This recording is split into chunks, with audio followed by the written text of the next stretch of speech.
Hi, my name is Renee Leanne Lim. Oh, and I'm Rajiv Verma, but don't call me that. Call me Jeeves. And I am Nay. We are two first-gen Asian Australian. Creatives. Glad we remembered that one. Trying to be Asian and Australian and creative.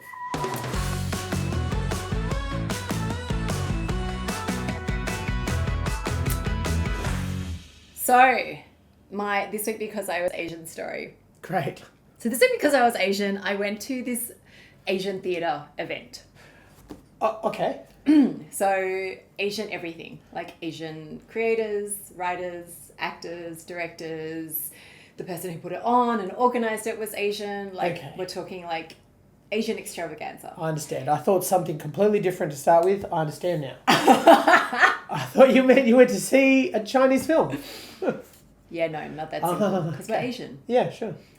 So while I was there, this was this really interesting moment. So I must admit, I was really proud to be there. Yeah. I was really like, this is great. This is a great opportunity, to tell our stories, to be seen. And some of the stories, weren't super, super Asian. They were just stories, just happened to be Asian people, because that happens never. But what happened in one of these moments really, I was like, oh, wow. But it made complete sense. In the creative world, right, usually we're very, what's the word? Supportive. Yeah, sure. We like to talk about our own experiences. In this performance, one of the shows, so the writer and the director get up and present. Mm-hmm. And these two people got up for this one particular show. One of them was, someone our age who was, the director and, looked quite excited to be up there. Mm-hmm. And the other was the writer. And the writer was twice our age. Very funky, cool person. Oh, okay. Basically, they got up and she just started talking. So the writer, the older lady, started talking, started telling people things. And the director just sort of stood there and nodded. And sometimes she occasionally referenced the director, but she never let the director speak. She kind of then keep talking. Yeah. So that was the first part. The second part was then, and this is something that I must admit I have never seen before in a theatre kind of event. She then proceeded to say, look, the other ones are good, but ours is the best. Oh. Ours is better than all the other ones. We have a much better director. We have much better actors. We have a much better story. So you might have enjoyed the other ones, but this is the one you're going to love the most. Did she think this was a competition? I don't actually know. I don't actually think so. I think she just wanted to make sure that she said that. Okay, a couple of questions. Firstly, just because it's on my mind now, the director, male?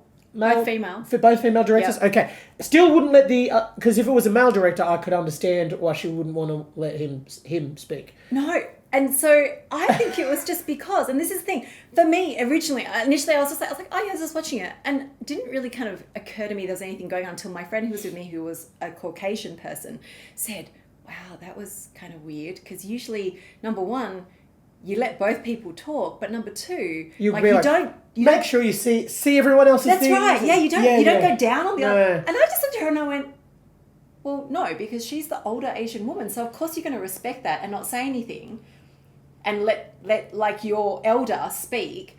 And number two, there was nothing surprising at all about this woman who was trying to show how proud she was and totally talk up the thing that she was involved in. Yeah, talking up Asian. Your own thing is one thing. Putting down other people's things is so this, yeah, maybe in general, but not necessarily if you're Asian. So the topic for this week is respect. Wow. Because that was this ultimate example where I was confronted by the fact that neither of those things fazed me at the time. Okay. Because my logic was, oh yeah, and you could see the director was kind of nodding and smiling the way that I would with an older, like a mother or an auntie person speaking. Yeah. And when she started making fun of that, I just kind of laughed and was like, this is just her trying to show she's proud. And I had no issue with it until someone reminded me that we are in a creative space. And in creative land, in the normal world, neither of those things are okay. But I didn't have a problem. So I'm just trying to think about what other world, if it wasn't the creative world, in what other context could an older person be like, well, obviously my thing is the best. Corporate land. Yeah. Teachers at schools. What would they They'd be like, oh, my class is the best. Come just don't. Well, no, but like don't. if the teacher started talking, the student's not going to like sort of step up and disagree with them. Like that's what I'm saying. The dynamic, the respect that is given to the elder, just because it's like, well, they're my elder, so of course they have respect. If she had said, "Do you want to say anything?" then I think the director would have, but because she didn't offer it, it's like, well, you're not going to say my turn. It's like it's disrespectful. That's very interesting. Because you're Asian. Yeah. Yeah. And same with when she was like totally dissing on the other guys. I saw it as just her being proud, not disrespectful. But from outside, it's can be seen to be disrespectful. And this is where I thought. So like the way that Asians perceive respect, what does respect mean in Asian culture compared to in the real world? That's a great question. This idea of you got to respect your elders in my culture as well. Big thing. We were established you're also Asian. Oh, yeah. So you're not disagreeing. You're not another culture. No, yeah. Oh, true. So, okay, yeah. In our culture... Yeah. Huge thing. But it's I've always thought it was bollocks. Because older Asian people are nuts sometimes. I think, yeah. I pick and choose which older Asians I am respectful to. But what does respect look like when you're respectful to them? For the most part, just smiling and nodding in their presence. Right? Yeah. That's the point. Yeah. It's like the respectful thing to do is to just shut up and just let them be there crazy. If that's what respect is, then that's not respect, is it? But that's the thing, because in the real world, respect has to be earned. Yeah. I hand over my respect very easily. I will smile and nod when I know it's better to... How do I say this? I kind of do it when I feel like when the other choice is to be condescending. Yeah, right. Because then that's interesting. So you're actually potentially not being respectful. Yeah, true. You're actually just acting respectful. Yes, yeah. But from the perspective of the other person... Yeah. Like, I would argue that an Asian parent would be like, look, I don't care what you actually think deep down, as long as you behave in a respectful way. That's respecting me. Yeah. As opposed to, again, in, creative Western, like Australian, Asian creative land, it's like, say what you think. If you don't respect me, say it, because lying to my face is disrespecting me. And I just find the whole thing like mind exploding. Yeah. Okay, so this is a good question. Because one day we'll be elders. Oh, God. One day we'll be elders. What would respect look like to you from the younger generation? Well, see, I'm a bit of an anomaly in general, right? Because even on my day-to-day, my concepts of respect are a little bit different to most people's. I am not somebody who perceives the need for respect. Like, I don't kind of think about that in my relationships with other people. Yeah. So the only place I do is probably when I'm on the road and I have the really bad road rage. It's a whole separate conversation. But other than that, like, I don't even think I'm going to guess that's because I have been brought up in a Western culture in Australia, but with Asian parents, and then in Asia with Asian parents. Yeah. And moving between them, I've always kind of been relatively invisible. And I think that is an Asian child's affliction, is that they are kind of often perceived to be like, you're invisible unless I talk to you. Yeah. But I've kind of absorbed that into my psyche. So I don't really look for respect from others. And I don't know that's going to change. When you mentioned road rage, it's very funny because, that's where I feel like we should all have a mutual respect for each other. But it should be like, there is a standard. I get so mad when people don't wave. Yeah, right. And that's disrespectful. It's just, but also, yeah. It's just assumed that I'll let you in. It's like, no, I let you in. Wave. Yeah, right. Because we're different like that. Wave, you jerk. I feel like you and I, we've had the same sort of experiences as children. And the way I've dealt with this is to be like, yeah, this is normal. This is how the world should be. And the way you've dealt with it is go, this is actually not okay. Yeah. Right? So what do you expect from respect? That's so very good. I think I do agree with you that I don't need respect from everybody. I don't care. Actually, as a matter of fact, it's only my close personal network where I think respect is, where I value respect. I don't care if the person off the street. I do care though if my neighbour is blaring music, but that's just like societal respect, right? That's not respect to me. Do you take it personally though? Well, how do you know? I'm not being offended on behalf of society. It's always personal. So you think that he's playing that music and he doesn't care about your feelings? or anyone else's. But yeah, it's my feelings that's being affected. So You assume he has awareness that you're there listening and getting upset. I would just hope he has awareness that it's 1:00 in the morning and that's just stupid. Right. Okay. But I feel like that's outside of. I think any neighbour would argue that's that's a thing of respect, but it's not. Why are you avoiding the question, which is what do you expect from respect? Because that is included in it. That's like societal respect as a baseline, and then but when it comes to like personal respect, I would say someone who not just listens but hears what I've got to say and takes it on board. And then you can either agree or disagree. It doesn't mean you have to take my statements and wear it. What if someone thinks that you're wrong and you're dumb? That's fine. If I'm wrong, that's fine. But then, don't think I'm dumb about it. Okay. If someone goes, oh, okay, yeah, right, I understand why you think that. That's they need to understand you. Yeah. Okay. Or just at least where I'm coming from. If they disagree with me, that's fine. That's great. Everyone can have their own opinion. And your parents are like that towards you? No. Not at all. But their idea of respect would be the same thing. But with the small change of, now that I've told you this will be your idea. You'll adopt this idea as your own as well. So the difference is that, this is what I was trying to grapple with, right? So in the Asian culture, as a generalization, respect is that you think that I am smart and special. And therefore, if I say or do something, you go, oh, thank you, and you take it on. Yeah. On the other hand, respect for what you're describing is like, respect is that you can see and acknowledge me and that I am allowed to be who I am separate to you. Which I acknowledge is a very new, this generation idea. I don't think that happened in previous generations, right? Well, I assume there will be some people in the last 300 years that have thought that of themselves. Oh, that's nice. That's good. But as a general rule, and that's not specifically just Asian, but it's obviously a bigger thing in Asian culture. And a lot of our friends, our generation, don't think that way at all. I must admit, I don't, because that made sense as well as to why this particular writer was dissing on everyone else and talking about how great her group were. She wasn't actually disrespecting the other people. She was trying to show respect for her team, and the best way she could do that was say how great they were. And it didn't occur to her that was actually what was happening at the same time. So it's that question of, are people morally traumatized and offended by a disrespect? Because if you're not offended, it's not disrespectful. Yeah. If I don't take this woman seriously when she says, oh, we're the best, the other groups, they were okay, but we have the best actors, and I don't listen to her, so then she's not being disrespectful to me. Was she saying the other teams, they're poo-poo, they're rubbish? No, she just said ours are better than everyone else's. If she's so...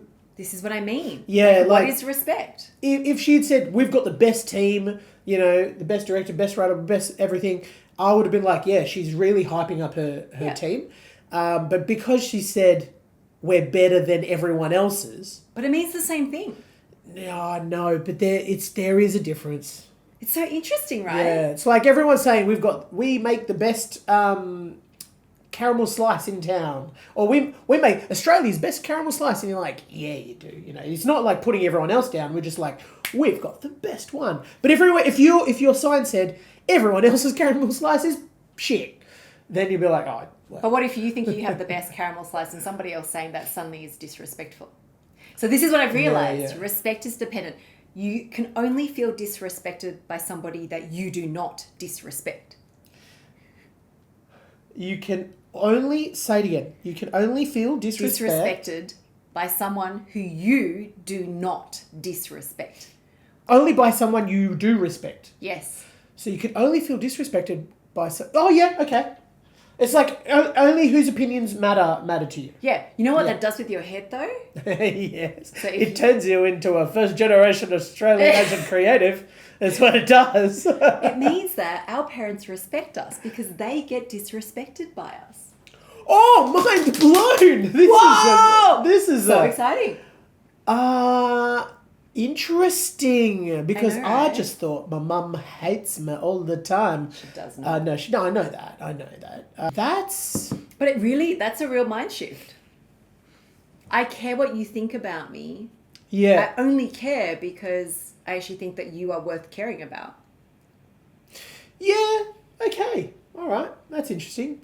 I'm at a stage in my life now where I think about my unborn children.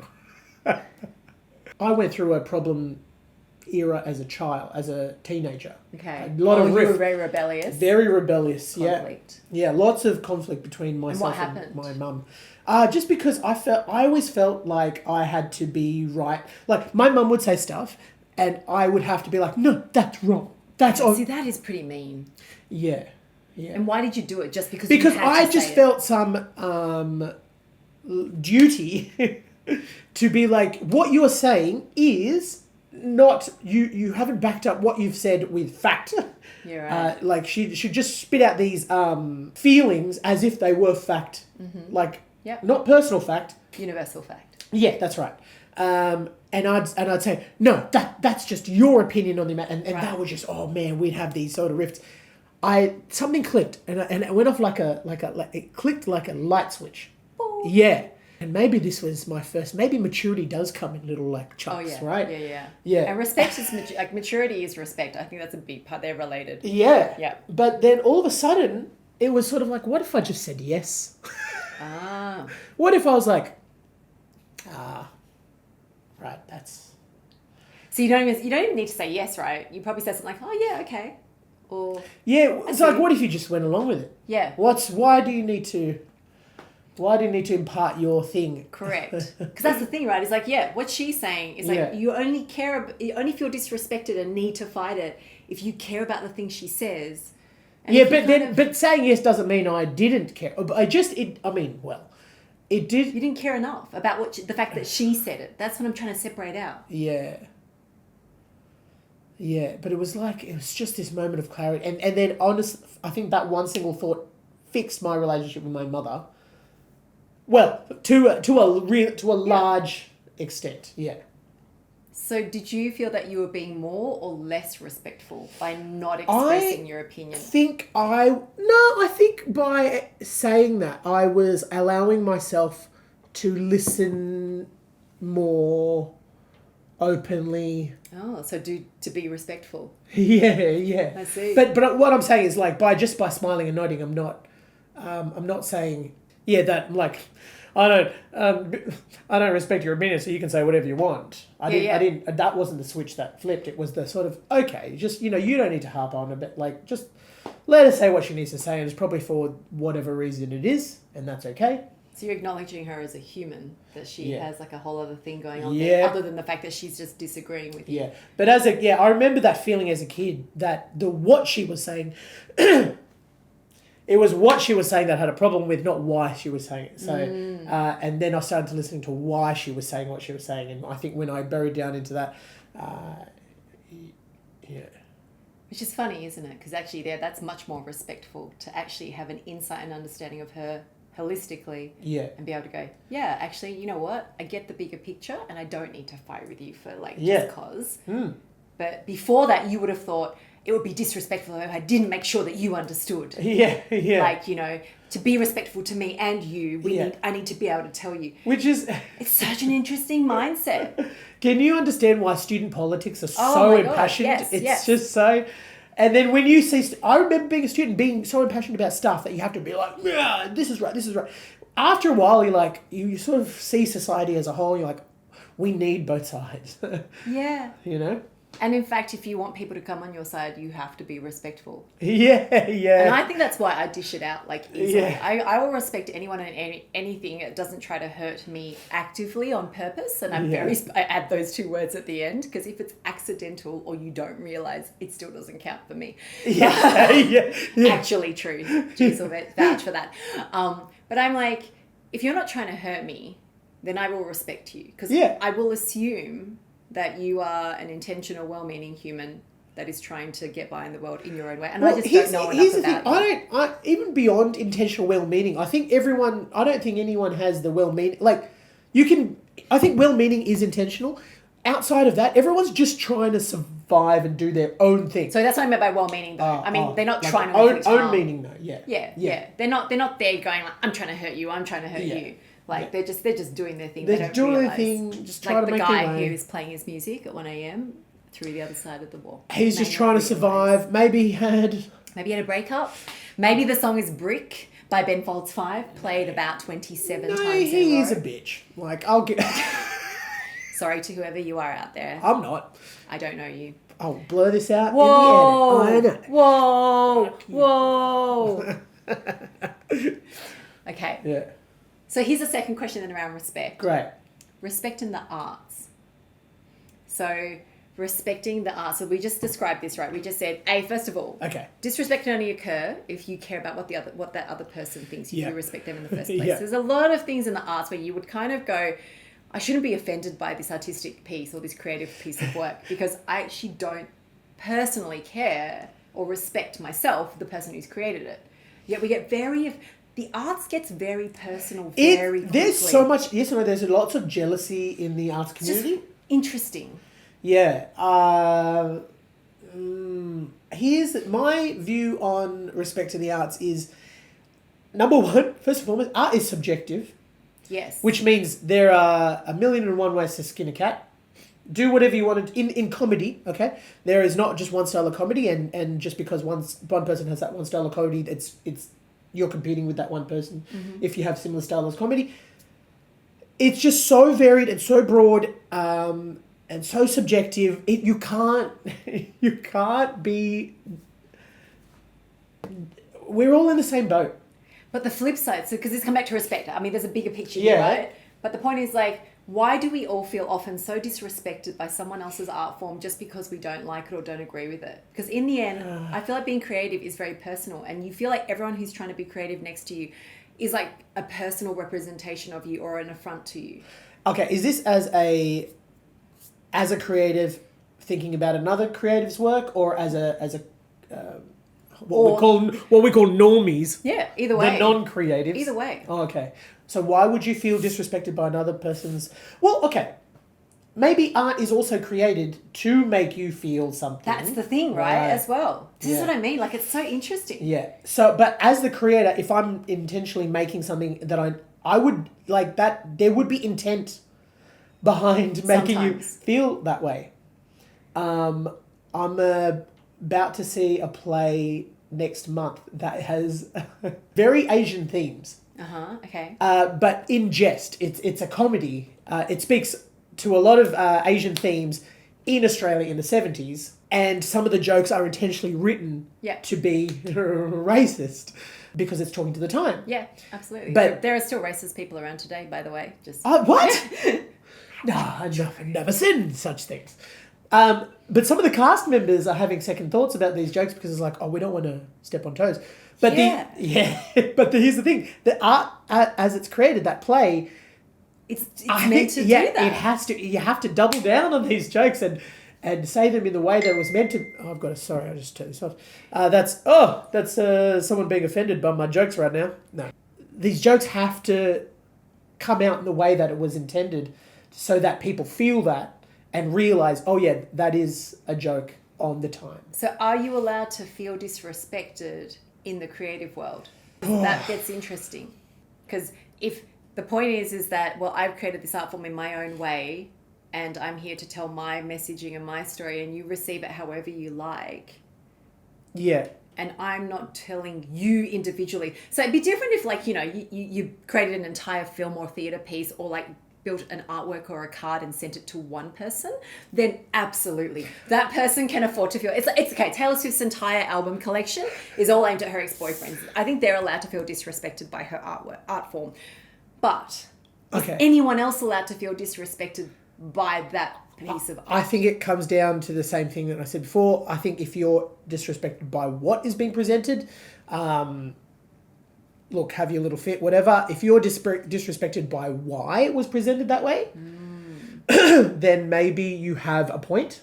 Unless the why is to bring up the fact that it shouldn't be represented that way. But how would you know?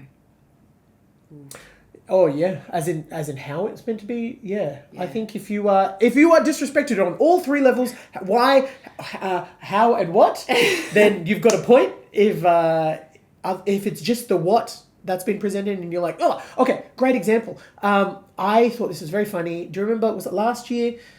Was she one of the directors at Mona, Museum of Old and New Art, Tasmania? Yeah. Do you remember? So the art. The installation was the women's only gallery. The men weren't allowed into this gallery, and all these men were like, "Oh, what is this? Is this meant to be equality?" I'm like, you don't understand. You've missed the point. You are offended by what is being presented. You not being let in. Being offended by that actually contributed to the artwork, I think. But that's the point, right? Yeah. It's not, there's no problem with that because it actually proved the point of the artist. Yeah, that's right. Yes. But if you could see what was being presented, like the artwork, and you being offended by that, and you didn't know that you were actually building to that artwork, if you couldn't see that, you missed the point entirely, which is sad. I think you couldn't appreciate the full artwork. I could appreciate it for that bigger picture. I could never see inside the artwork, but I think that was, for me, from my context, who I am, and that's how I was meant to experience that artwork. So the only issue with that is it's assuming that you cannot disrespect or feel disrespected by something you don't understand. And that, I feel, is a little bit too big to finish up in this podcast. But we'll be back next week. I'm going to go. I've actually got another theatre event to go to, which is also about Asian cultural stuff, and I will be looking out to see the levels of respect and disrespect in the room. Oh, yeah. The levels of respect and accidental disrespect potentially in the room. Yeah. Because I must admit, I think it happens more often than we realise. Anyway. Oh, that was tough. Yeah, good one. Let's go talk to a therapist.